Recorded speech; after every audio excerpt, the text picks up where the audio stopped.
bem, irmãos.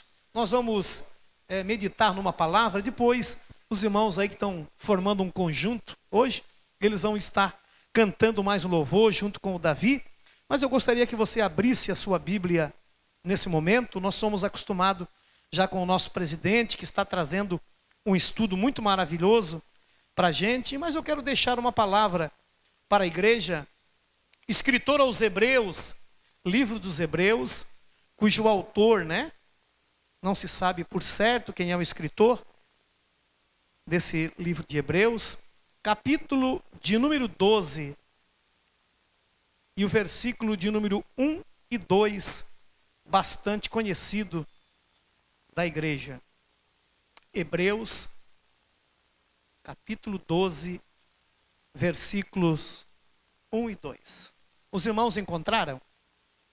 Diz assim: portanto, nós também, pois que estamos rodeados de uma tão grande nuvem de testemunhas, deixemos todo o embaraço e o pecado que tão de perto nos rodeia e corramos com paciência a carreira que nos está proposta. Olhando para quem, irmãos? Olhando para quem? Olhando para Jesus, autor e consumador da fé, o qual, pelo gozo que lhe estava proposto, suportou a cruz, desprezando a afronta, e assentou-se à destra do trono de Deus. Livro de Daniel, abra a Bíblia lá em Daniel, capítulo de número 12, o versículo de número 13 do livro de Daniel. Daniel, no Velho Testamento, um dos profetas maiores pela extensão do seu livro, não em poder, nem em coisa semelhante, mas pelos seus escritos. Daniel, capítulo 12, versículo 13, diz assim: tu, porém, vai até onde?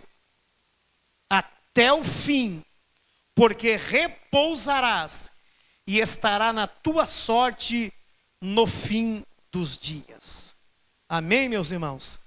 É sobre isso que nós queremos meditar aqui nessa noite. De nós irmos até o fim. O fim do que, pastor? Sobre o que o Senhor quer trazer aqui nessa noite? Sempre que começamos qualquer empreendimento, sempre que vamos começar alguma coisa, começar não é difícil. Os irmãos já observaram? Quando vai se começar uma construção, presbítero irmão Jacinto?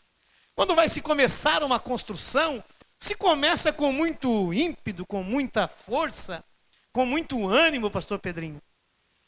Mas vai passando os dias, vai passando os tempos, vai se cansando e às vezes o recurso também não é suficiente.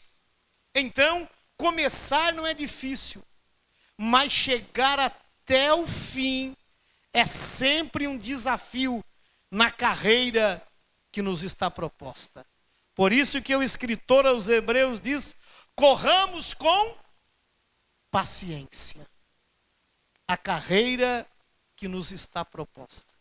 E eu comecei a meditar, nós vamos, eu e minha esposa, vamos completar 30 anos de fé, de caminhada cristã.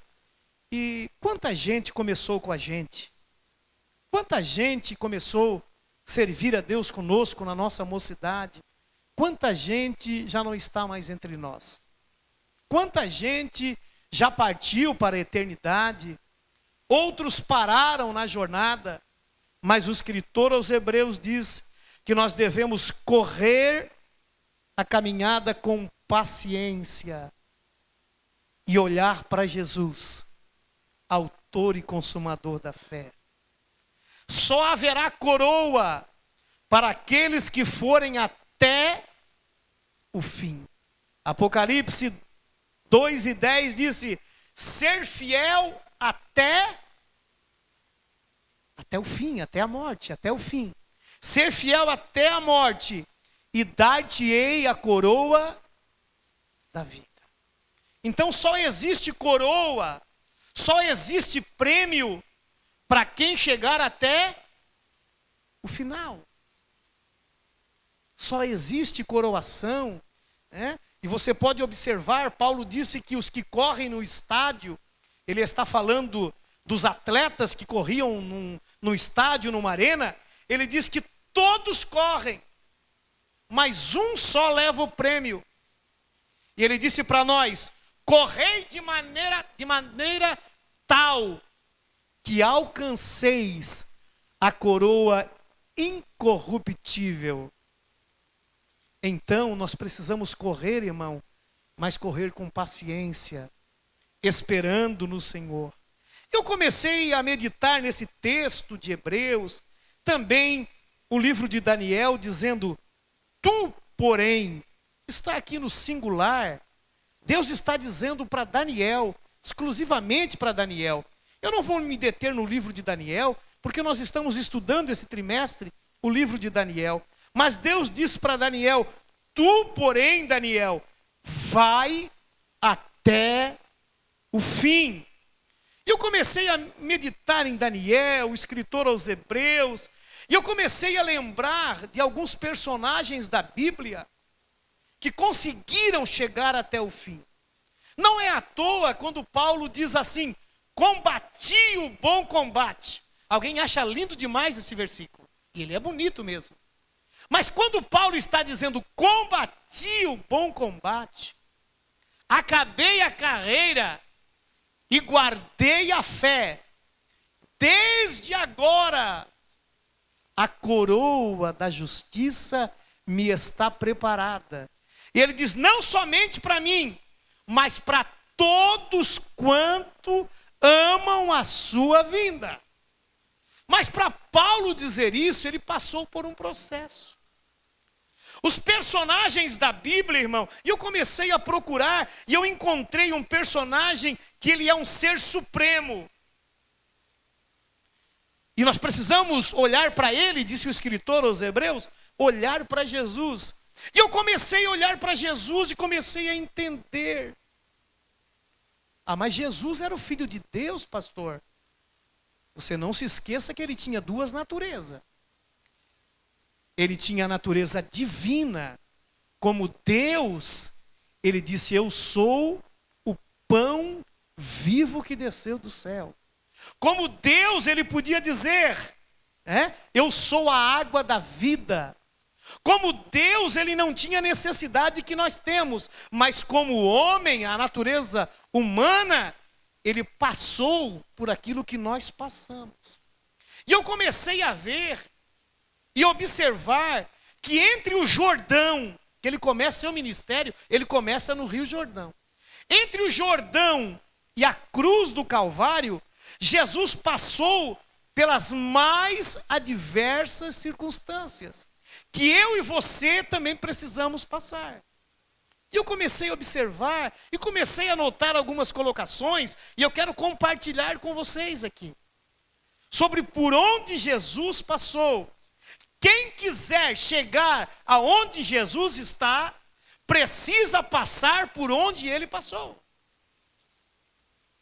As pisadas do Mestre, as pisadas do Supremo Mestre. Por onde Jesus passou? Primeiro, Jesus foi tentado no deserto. Abra a Bíblia aí. Abra a Bíblia em Mateus capítulo 4. E Deus foi me revelando aqui.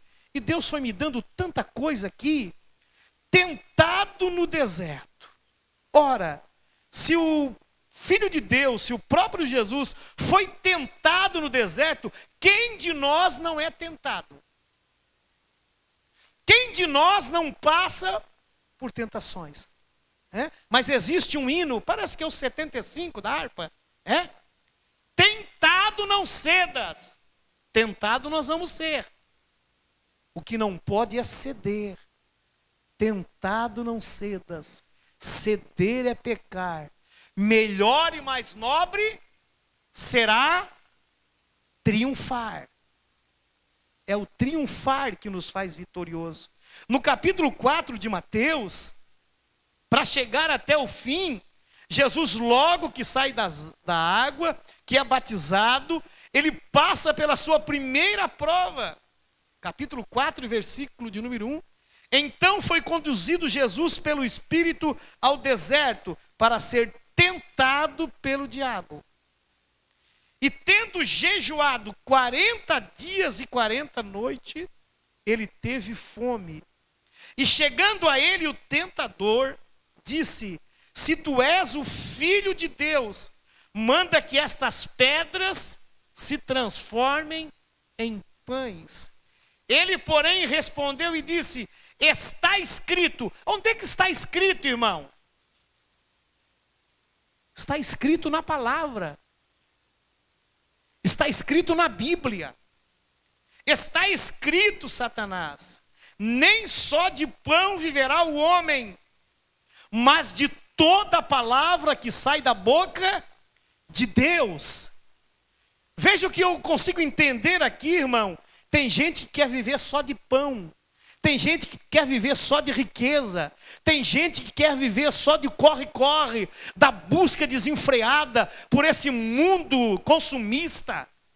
Nesses dias que nós estamos vivendo mesmo, parece que ficaram tudo doido. De um consumismo desenfreado. Jesus disse: nem só de Natal vive o homem. Mas vive do quê? Vive da palavra de Deus. Vive das coisas espirituais. Sabe como é que Jesus venceu o inimigo? Jesus não venceu o inimigo com outras armas. Jesus venceu o inimigo e Ele está querendo nos ensinar que nós conseguimos vencer o inimigo pela sua palavra. Só se vence o inimigo pela palavra. Não se vence o inimigo pela oração dos outros. Não se vence o inimigo de carona na oração dos outros. Se vence o inimigo pela palavra de Deus. Palavra tem que estar impregnada, irmão. Palavra tem que estar cravada. Palavra tem que estar na nossa mente. Oh, aleluia. Foi tentado. E o que mais? Então o diabo transportou a cidade santa e colocou sobre o pináculo do templo e disse: se tu és o Filho de Deus, lança-se daqui para baixo, porque está escrito. Olha que Satanás sabia que estava escrito, hein?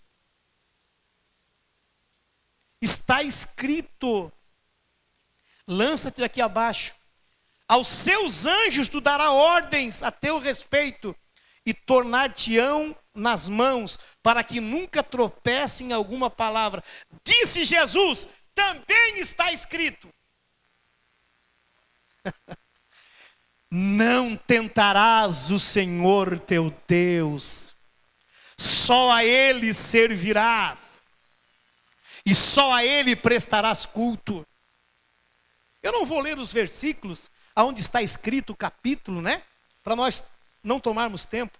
Novamente, e Ele não para, irmão. E Ele não para de nos tentar. Ele vive sempre nos tentando.